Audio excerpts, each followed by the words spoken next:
We're here backstage at TEDxOrangeCoast, and we're here with Pastor Rick Warren, the author of A Purpose-Driven Life. Thank you, Pastor Warren. Thanks, it's good to be here. I appreciate it. Thank you so much. First of all, thank you so much for taking the time to talk to us. Now, Purpose-Driven Life, I have to ask, I know that the statistics on that book are amazing. Give me a little background on that book. I wrote Purpose-Driven Life in 2002. It's now the most translated book in the history of the world except for the Bible.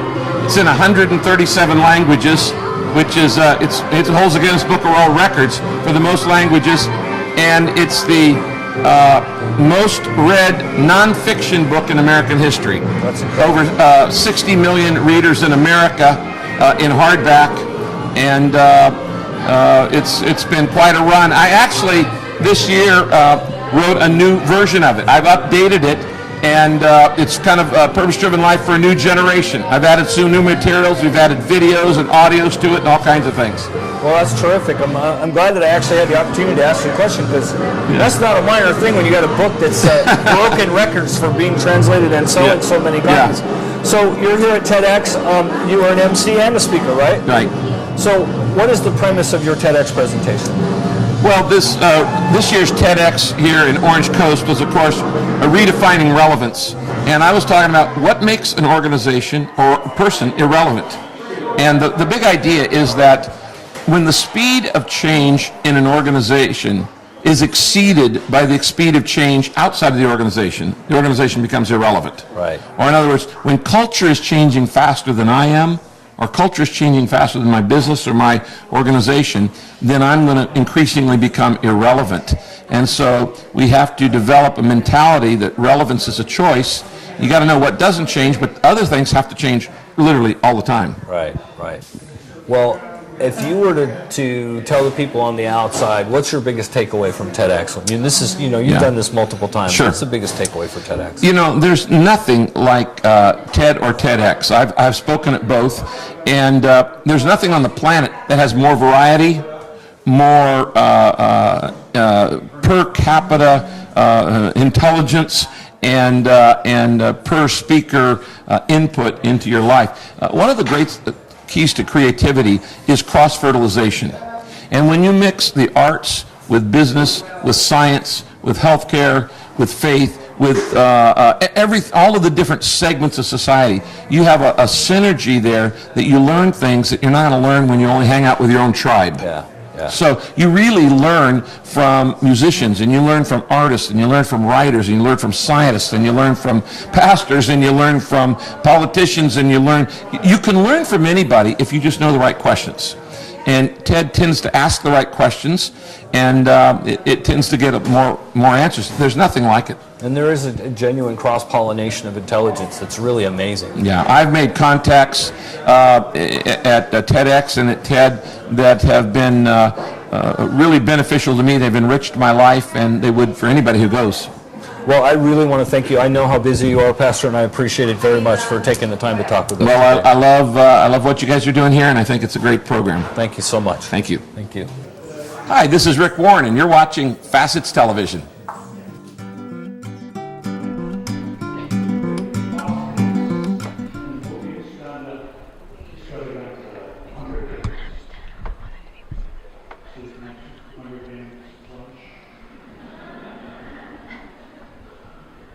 Our next presenter is FACETStv.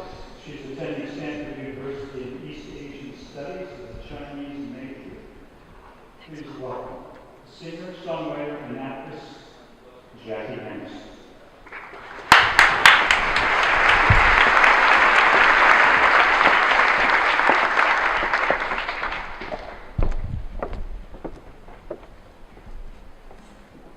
When I was 10, all I wanted to be was 11. When I was 11, all I wanted to be was 13. What is it about being older that appeals to us so much when we're young? I think that it's the supposed freedom that comes with age. When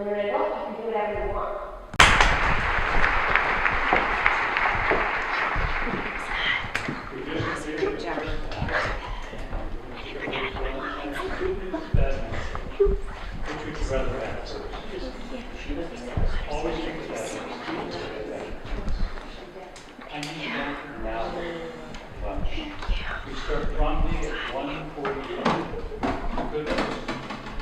Very stimulating and exciting second half of the way. Come back to it. I'll see you after lunch. Thank you. Thank you. Thank you so much. Great job. Thank you. Ah, yay. Now comes the fun part. You get to talk to us. All right, your turn. I'm done. Okay. Yep. You can just set your letter here. Oh, thank you. So after. So we are backstage at TEDx in Orange County at Sigerstrom Hall, and I am with Jacqueline Emerson, actress, singer, songwriter, and TEDx speaker today. Yes. Thank you so much for taking the time to talk with us. No, of course. I'm excited. So I understand you were also Fox Face in the Hunger Games. I was. How cool is that? It was a lot of fun. It was a great experience. Yeah. So was it as fun as doing TEDx? Not at all. Right. TEDx totally wins. That's kind of what I thought. I thought it had, here. Doesn't hold a candle. What an awesome place to be, right? Completely. So I hear you're going to Stanford University coming up. I am. And what are you going to study? I think I'm going to major in East Asian Studies, Chinese. China's always really fascinated me, and I speak Chinese, so I want to learn more about the culture and the politics and the economics going on there. So I'm excited. It'll be a lot of fun. Have you done international travel? I have. I've been fortunate enough in my life to travel a lot, and I've been to China twice, and I actually did a whole immersion program a couple summers ago. So Well, that's pretty it neat. was fascinating. Well, that sounds like a lot of fun. It really was. So coming off the stage, what was your big takeaway for today? Other than being completely nervous. That it's really important to breathe. Well, that's true, yeah. Passing out's never fun, right? Do you mean just in the sense of watching all the other speakers, or in my own speech? Or? Yeah, well, let's do both. I mean, it's an experience for you, and it's new. So let's go both. What were your two takeaways then? Well, I was really nervous about speaking because I was worried I would forget my lines and all that stuff. And what I realized as I was talking is that it was all there, and I really just needed to say what my message was, and everything just came out perfectly from that point on. So that was good. So for those that didn't get to see it, what was your general I message? talk about how as we get older we begin to judge ourselves more, and that judgment inhibits our imagination and our creativity, which is our inner child, you could say, and how important that is in innovation and invention and adventure and all that jazz. And we lock it down as we get to be adults, don't we? Exactly, and it's really important to rediscover that. So now let's talk about, as you've been able to be here and watch other people, what was your secondary takeaway? How smart everybody is. Yeah, being back here, that's a little scary, isn't it? I mean, I've been here interviewing people all day, and I'm like, wow, I thought I was smart, not so much. I mean, that's probably been the best part of just being here, is being able to talk alongside these brilliant minds and being able to speak to them and get to know them and hear what they have to say about the world. And I mean, everybody is just so fascinating. Yeah. So fascinating. It makes you want to try harder in school, doesn't it? Oh, totally. Yeah. Well, that's terrific. Well, thank you so much for taking the time to talk to us. Thank you very much. And I wish you the best at your school and in your Thank career you. and everything else. Thanks again. It's great to talk to you. Take care.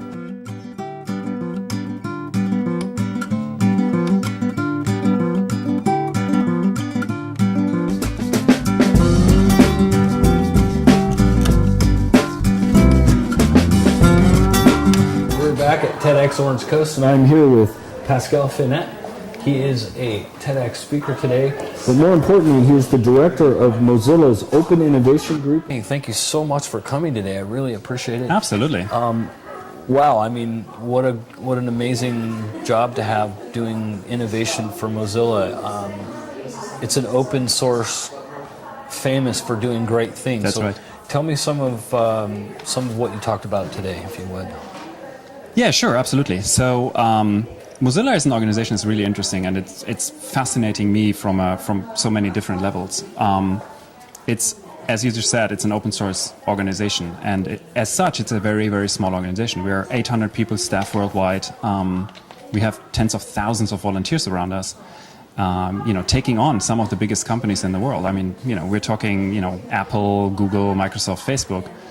And we're delivering our product, Firefox, for example, to roughly 500 million people worldwide. Delivering it in, a wonderful example for this is, we're delivering it in more than 90 languages, whereas we only produce one, and our community creates, the remaining ones. So today I talked about what are the principles which guide organizations? If you want to build an organization such as Mozilla, what are the principles which you need to adhere to?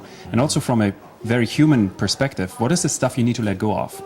In terms of like the learned behaviors we have, like command and control, hierarchies, all this kind of stuff. Yeah, the paramilitary requirements you would assume you would have, right? Yes. Right. And then the funny thing is like actually, so I'm admittedly like a little bit of an organizational structure geek. Actually, when you look at modern military structures, they are very loosely structured. Like you look at something like the Navy SEALs, for example, they're very small teams, they're very autonomous, they're empowered to make their own decisions. There's very little like command and control in there because it wouldn't work in today's world, right? That's it's like true. we're not in, Roman history anymore. That is true. So let me ask you this. Where do you see technology going? It seems to me that Mozilla's really got the model. I mean, if we are all honest with each other, with the enablement of people being provided modules and technology, it seems today that we're empowering individuals more and more every day to take the power of predisposed technology, put things together and create it on their own. Where do you think we're going in the future? I think we're in a really interesting transitional phase. So some argue that we're entering the age of mobile, which truly is happening. Like people go away from PCs, go to mobile devices. Mobile devices are interesting because they're inherently less mendable, right? Like a PC, like people like literally rip the hardware apart and put in graphics cards and what have you. And they also like modded their operating systems, their programs, etc. On a mobile device, that's much harder because it's like such a small contained device. So that's a really interesting shift, and I believe like a lot of organizations are currently like moving into this age and kind of like trying to make sense of it. Yes. Then on the flip side of that, you have the idea of the computers are everywhere now, and very soon you have like every light switch will have like a tiny little computer, and then the question becomes like how can you make these things accessible? And the web is the perfect model. It's exactly what the web is. It's decentralized, it's interoperable, so you can like pull all these things together, right? So it becomes a really interesting technology landscape where I believe the shift we're seeing to mobile is fundamental, but it's transitional. Right. And it goes into this world where everything is a computer suddenly. Right. And then the question becomes how can I mend and bend and tinker with these things? And there's a lot of like stuff happening there. So how do we continue to go forward without going backwards? Because I see the cloud actually as a backward motion in some ways, because we're providing or giving away our thick client control, our own ability to control our systems and our, as you put it, to tinker locally. We're giving it to the centralized computing. Right. So are we not going backwards in a way? So I think that there's a certain element of going backwards, especially when you look at cloud is one example. As I mentioned, mobile technology is another, which is currently controlled largely by like two companies, right? And if you want to play in this space, you need to adhere to their rules, right? Which is probably not the world you want to live in, long term. Yeah. As beautiful as these devices are. I believe what we're seeing is that the value creation goes higher up the stack. So whereas in the past, we tinkered, like people tinkered literally like on the operating system level. They're now going higher up in the value creation stack because it becomes commoditized. The stack itself becomes commoditized. True. Yes. So talking about cloud, for example, I believe that, to be honest, like I don't even want to know how to run a server, but I want to put my application on it. Got it. Right. And I believe that's the big trend we're seeing. Like these kids today, they're going like higher up the stack, adding more value on the higher end of the stack, not worrying too much about the lower ends of the stack. How do you leverage the engine rather than create the engine? Right. And there's a certain danger to that, right? Because then you become dependent on the people who run the lower bits of the stack. But we will see how that pans out. There's a lot of interesting stuff. That's true. I can see what you mean, because the further we get away from the bytes and the bits, we don't have the people that understand the fundamentals of what makes the machine work. Right. So we lose that depth of understanding. So, well, thank you so much for the conversation. I appreciate it. And let me ask you this. One question. What was your big takeaway from TEDx today? Just the breadth of opinions and perspective. I think perspective is probably even more so. And I'm a huge fan of serendipity. And what I personally took away is just like people I would normally like not listen to or see, because they're like traveling in different spheres than I am. And just like hearing their ideas is so inspiring and so powerful. Yeah, and you don't realize the crossover and the synergies until you actually see it, right? Absolutely. Right. Well, thanks again. Perfect. Thank you. Appreciate it. So we're backstage at TEDx in Orange County, and I'm here with Nigel Nesbit, the director of the Mind Research Institute. Did I get that right? Director of Content Creation. Content creation of the Mind You're giving me a Research promotion Institute. here. Well, that's all right. We'll work on it for later. How's that? Absolutely. So he is one of our TEDx speakers today. So tell me, coming off the speech, what was your biggest takeaway for today? I think the most interesting thing was trying to compress such a lot of information into such a condensed space of time, and feeling the power of actually, hopefully reasonably successfully doing that, and really getting that message across in a punchy kind of way. It was just really wonderful to see that audience feedback, and they laughed in places I really hadn't expected them to laugh at all, which was kind of funny. So yeah, I hadn't thought about that. So let me ask, reading your bio, I have to say this. I mean, you're a physicist, mathematician, hardcore rock star, from what I understand. You've taught at a girls' school. But what I like about this is that one of my goals in life is to make tech cool for kids, because I think one of our problems in life is that science and tech and this is not cool for children. So being a rock star and a scientist kind of gives you an advantage, does it not? I guess so. And I think, funnily enough, being here as well in the States, for some reason the accent seems to help as well. So, but yeah, I think the key thing with kids, though, is that they need to start young, and they need to learn not just that science or tech is cool, they need to learn that learning is fun. Cool. And they need to learn that from the very beginning. If we teach kids that learning is fun and it's something that's really awesome to feel that process of learning happening from when they're really small, they become lifelong learners. They can learn anything. And that's, I think, one of the keys here about having something that really helps kids enjoy that magic of learning from the very beginning. So you teach in inner city schools. I mean, what is your biggest kind of gift you can give the rest of us, and what have you discovered, and how do you get through to kids that are some of our most difficult challenges? This is a really good question, and I think that the real power here is when you peel beneath the surface and you dig into the kids. They can do unbelievably amazing things, and it's a question of just reaching beyond perhaps language barriers. Perhaps there's obviously gang violence, all sorts of things, that the backgrounds that the kids are coming from.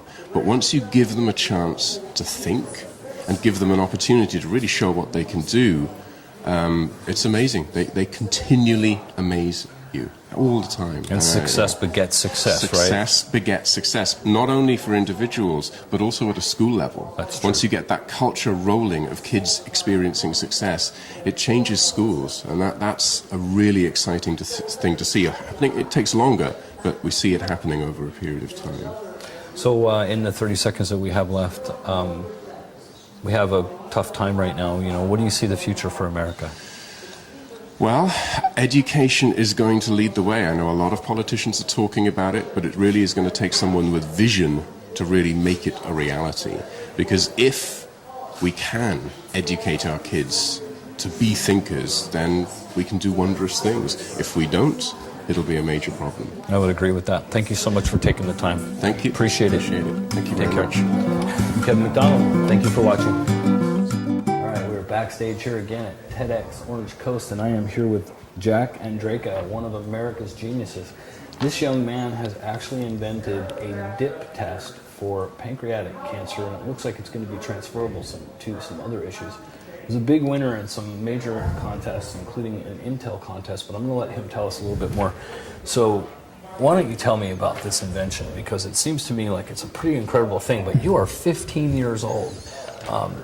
First, how does a 15-year-old get to be as smart as you?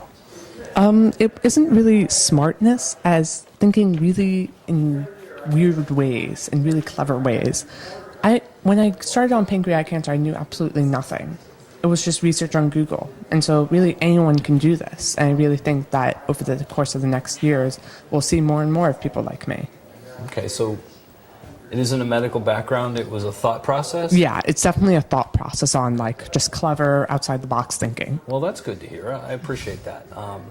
So explain to those who don't know who you are and what you did, what it is that you came up with. So essentially what I've come up with is a new way to detect pancreatic cancer. It's a paper dipstick method that's like a diabetes test strip.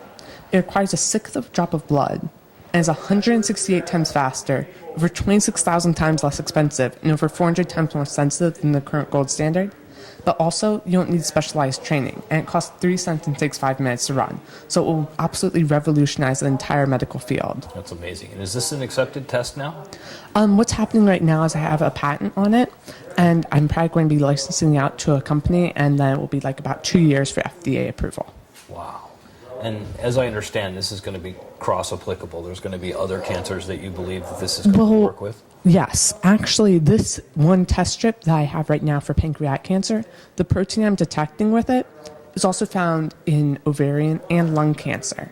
So it's these trifecta of cancers that are really silent killers. They don't give any symptoms, and they kill. Yeah. And so this is going to really revolutionize the cancer detection and treatment worlds, because it can also look at how efficient your chemotherapeutic regimen or surgery is and look at the recursion of the cancer. Because if there's a trace left, yeah, you know whether you're being treated properly. Yeah, but also what could happen is when you're being treated with chemotherapy, it will actually show a decrease in the protein levels, and it can detect that with this paper strip. And so it could be really in your emergency room when you're being treated for pancreatic cancer. It could be used in nearly any field in biomedicine. That's incredible. So what's your future schooling look like? What are you doing with your future? My future, I like options. That's what I've gotten out of this. But it's going to be really hard decisions between different types of schools like Stanford or Harvard or Yale, one of those schools that have a really strong medicine, but also I want to do a bit of business side. Or I might go drop out of college actually and go to the Teal Fellowship, where they pay you $100,000 in order to just follow your dreams. Well, I'm not going to promote that, but I think it's not a bad idea. So, following your dreams isn't necessarily a bad thing, especially when you have the kind of brains that you have. Okay, so you were a TEDx speaker today. What was that like? That was pretty incredible. I have a few other TEDx's lined up, and so I'm really, really excited. Where's your next one? The next one is actually in my hometown in Baltimore and Washington. Oh, that's cool. And then the next one actually is in London, so pretty excited. I want to go to London. So are you writing white papers? Are you doing, any type of outreach and educating on how you're doing these things so you might inspire young people to do the same kind of stuff? Yeah, definitely. What's happening right now is I'm reaching out to a bunch of kids in my school district. In fact, we've doubled the science fair enrollment in my district. Okay. But in addition, I've entered a team in the X Prize for the Tricorder X Prize. And it's just young people. You have to be below 20 to join. And basically, we're going to be the only team of all high schoolers, or any high schoolers, in order to enter this competition. And prospects are looking pretty good. That's really cool. Well, I got to tell you, as an American, I think it's really cool to know that we have folks like you that are going to give us some really neat future stuff. And, I'm glad that I had the opportunity to interview you today. Yeah. Thank you so much for talking with us, and congratulations on your TEDx Day. Thank you. All right, thank you.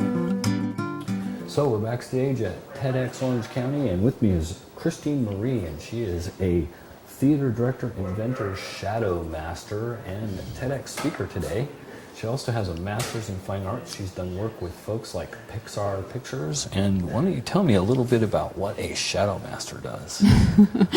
Well, I feel a little nervous being called a shadow master because it's a very high title. In Bali, people train their entire lives to be shadow masters. And in fact, you have to be born into being a shadow master. Okay. So I think I'm a shadow master after about 15 years. And because my mentor has referred to me now as a shadow master, I guess I'm allowed. Go for it. So why don't you tell us what a shadow master does?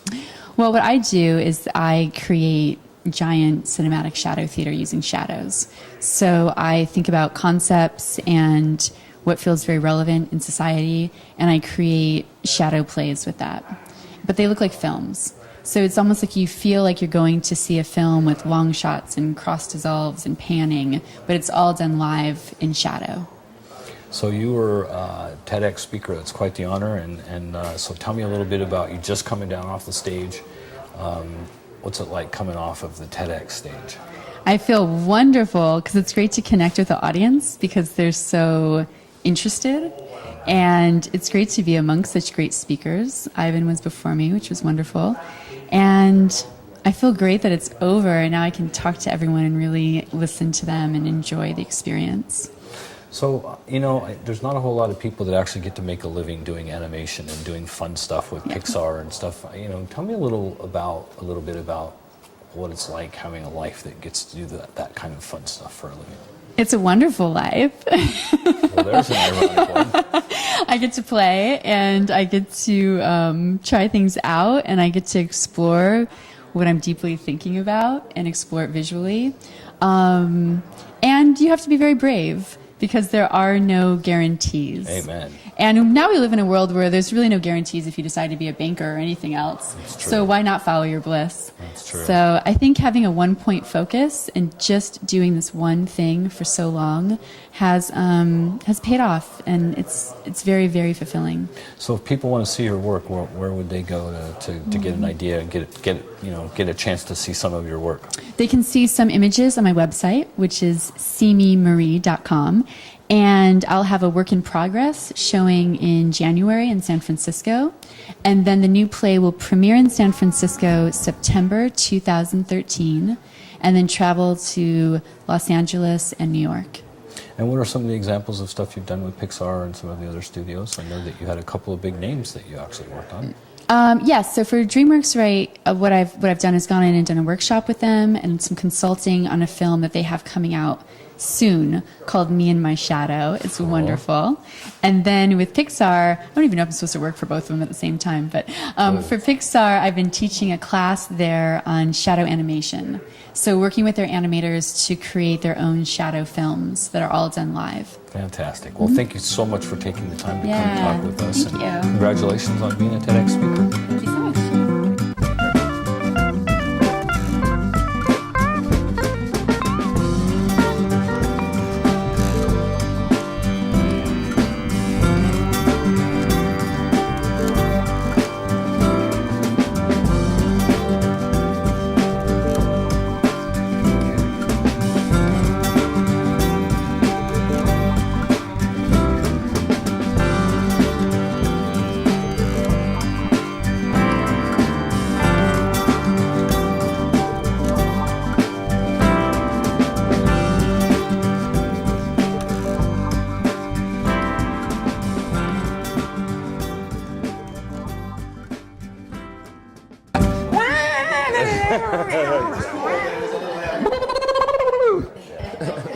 Excuse me while I kiss the sky.